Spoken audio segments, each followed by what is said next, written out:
Check. Third video. Third video. Hey guys. Oh man. I'm sweating, man. Hey guys, and welcome back to the channel. Today I would like to share what I did over the long weekend that happened on May 24th, Victoria Day, here in Toronto. My buddy Michelle and I made plans to meet up with each other. We haven't seen each other in over a year. He's a photography buddy of mine. He also shoots Fujifilm. He recently got the X100V and wanted to take it for a spin. What better day than a holiday? We had a few more people join us throughout our day. We had Jake, we had Johnard, and we had John, aka J-Flow. And then there's Michelle and me. So all of us were shooting on Fujifilm except for J-Flow. He was shooting on a film camera that day. We made plans to go downtown, renting one of those city bikes to ride around the city. And I swear to God, we must have rode like 30 to 40 kilometers that entire day. My legs, they ended up cramping up near the end. I was out in the city from 2 p.m. till 10 p.m. So 8 hours of just bike riding and my legs were done, man. So I just thought, since we're riding around the city, I should bring my Fujifilm X100V. I didn't want to edit any RAW files, so I just said, let's just cycle out some of my old custom settings with the film recipes and replace them with the newer ones. And this is where I got this idea from. I recently watched this YouTube video titled Film Simulation Recipes that will make you stop shooting RAW. It's by this YouTuber that goes by the name Serr. I'll leave the video link down below, but in that video, he just showcased really good film recipes, like so good that I had to put it on my X100V. So what happened was I loaded all the recipes onto my X100V. I was ready to capture Toronto. Now, all these photos here are taken with the recipes, so you can either find them on FujiXweekly.com or Joe D'Agostino's website, and I'll leave that link down below in the description. So here are the recipes that I put onto my Fujifilm. I'm gonna leave it right here somewhere. I have the Portra 800. I had the Eterna film recipe version 2. I had the X Pro 62 nostalgic negative, and summer, and the Kodak Tri-X 400. And let me tell you something, during this bike ride, I was so stoked because of these recipes. These recipes actually made that day much better. The day was great because I got to hang out with my friends, as you'll see in these photos, but man, these recipes just took it to the next level. All these photos that I'm about to show you are straight out of the camera Jpgs. There were no post-processing or any additional adjustments. Again, straight out of camera. Please enjoy the photos along with my commentary. Let's go. So I started my day renting one of those city bikes that are placed everywhere downtown Toronto. It's a cool way to commute around the city. I paid $7 for the entire day, but the only drawback is you have to redock it every 30 minutes. Otherwise, you're going to get charged with an additional fee. I highly recommend this if you guys are visiting the city. Try renting out one of these city bikes to take in the sights. These little stations are everywhere downtown. And this first photo was shot with the Portra 800. Not a bad warm-up photo, nothing too special. I just wanted to test out the film recipes. We then hopped on our bikes and made our quick stop here so I can snap some photos. The guy you see in the bike is Johnard. He was shooting with the Fujifilm X-T3 and the 35mm f1.4 that day. I just wanted a shot of the skyline over there. I believe this shot was taken with the nostalgic negative film recipe, a recipe that I really like a lot. Here's Johnard playing around with Michelle's new Fujifilm X100V. Again, this was shot on the nostalgic negative film recipe by Joe D'Agostino. The colors are so soft. It's probably not what the real nostalgic negative film simulation is gonna look like, but I really do like the look of it. We then got to our next destination, which was the Humber Brae Bridge. We met up with Jake here. He is meeting Michelle and Johnard for the first time, and I just love how crispy these images look, man. That 23mm f2 lens, Mark II version, is so damn sharp on the X100V. I just freaking love this lens, man. And again, this is with the nostalgic negative film recipe. This recipe's really got me excited for what's to come in the new Fujifilm cameras. I can't wait to play with that film simulation either on the GFX 100S or the new Fuji models in the near future. After Jake finished flying his drone, we quickly moved to the destination that we wanted to get to, and that was the underpass, where there was just this one sliver of light just shining down in that area. This was John Art's idea, so we got the most stylish person in the group to be our model, which was Michelle, and I started to snap away. I love the black and white shots. I'm beginning to appreciate it a lot more now that I'm getting older. Is that a thing that, you know, you just like black and white photos when you get older? Let me know in the comments down below, because I like it now. I'm just drawn to it. I guess I'm just drawn to the mood and the darkness and the contrast of it all. You see, in this situation with the sliver of light, this calls for my next film recipe, the Kodak Tri-X 400. I don't know much about the film stock world. I've only been shooting photography for 5 years.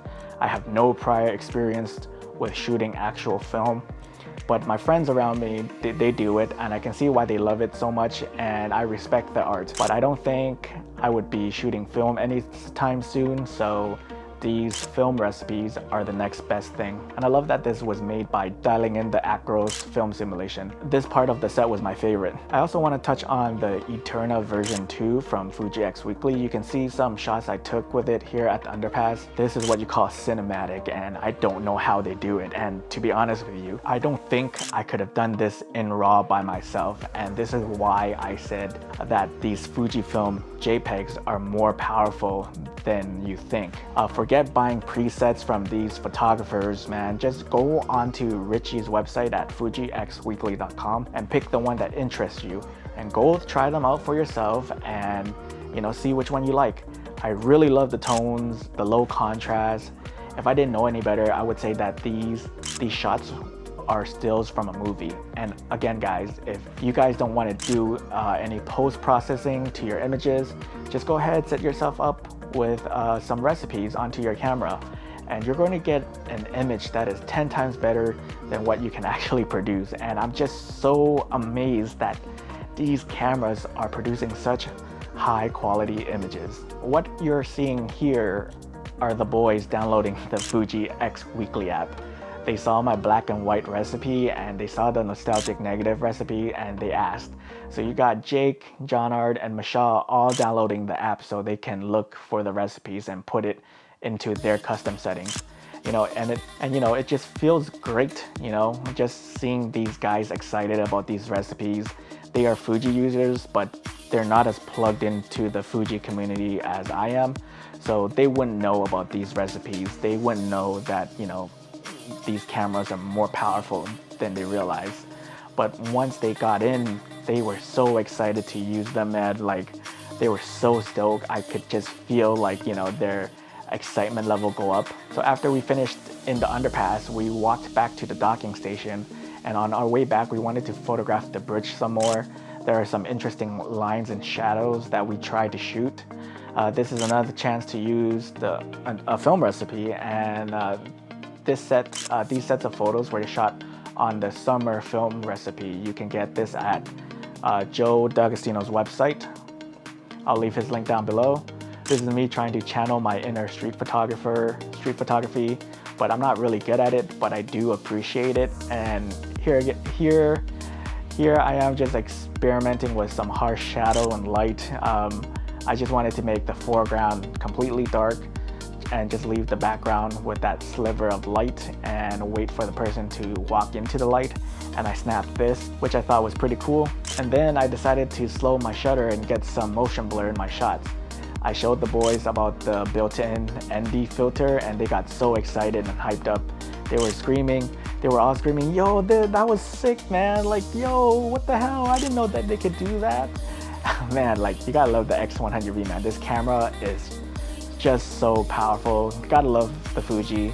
And Michelle, a brand new owner, even said, like, I didn't even know that the X100V could do that. And I was just laughing and dying. John Ard went crazy. He's thinking about switching to the X100V now. And the only thing I would say is that I wish I had a tripod because all these images are soft, or I wish this camera had IBIS for situations like this. So Fujifilm, if you're listening, the X100 or V1 better have IBIS. There's no ifs, ands, or buts. So we wrapped up and made our way to the other side of town where we met up with John, aka J-Flow. We went to Tommy Thompson to end the day, and this is where we stayed for the golden hour in the sunset. By this time, I was just dying. I needed electrolytes, man. My legs were just cramping up so bad. This reminded me of when I played basketball for like 5 hours straight and my legs would tighten up and I couldn't bike anymore.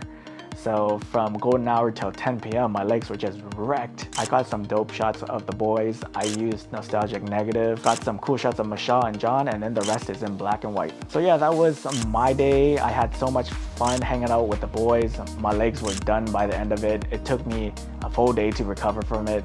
And when I got home, my legs were still cramping. It was still tight. But overall, it was like a great day. And for this scenario, I took the X100V with me. I didn't want to bring all sorts of equipment.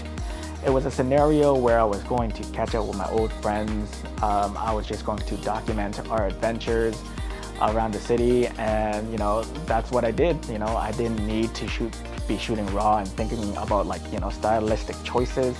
It's small, so that came in handy.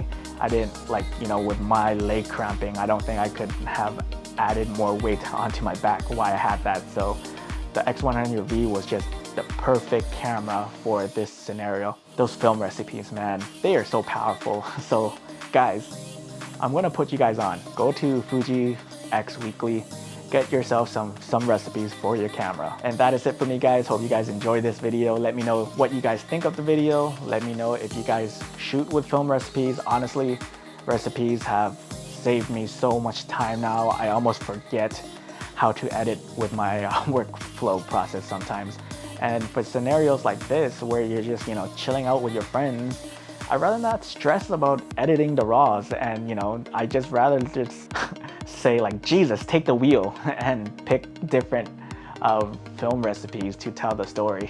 Again, don't forget to like, comment, and subscribe. It does help the channel out, and I love reading your comments and engaging with you guys. Don't forget to follow me on my social medias, TikTok and Instagram at Iamtongue. I'll leave the social links down below. I'll leave the social links to the boys if you guys want to check them out. Give them a follow as well. Thanks so much for watching, guys. Once again, my name is Tongue, and I'll see you in the next video. I love you. Okay, bye.